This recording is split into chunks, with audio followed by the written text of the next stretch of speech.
Alright, next we have our heading tags.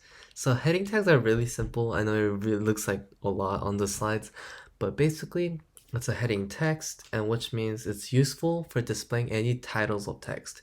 So we had different, so for the paragraph tag, we were just writing like basic words. Like it just looks like, basic font, but heading tags are a little bit bolder, and they're a little bit bigger depending on which one you use.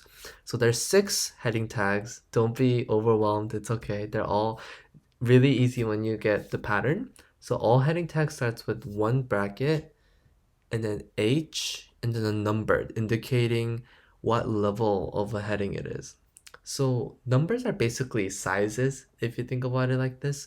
So number 1 is going to be the biggest, number 2 is second biggest, and all the way down to number 6, which is the smallest, which is actually smaller than the paragraph tag.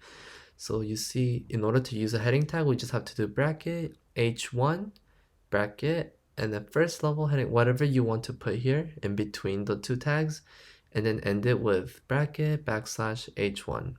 And make sure these numbers have to be like the same for start tag and end tag to make sure that this is like the level heading that you're using. So we have H1, H2, H3, all the way down to H6.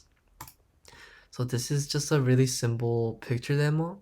So you see I used H1, H2, and H6 to say hello everyone.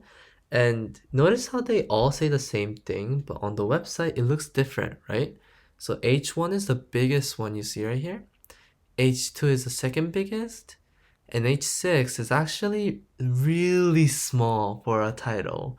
So depending on what you want to do, you're gonna be using different types of level headings. And we'll get to a demo right now.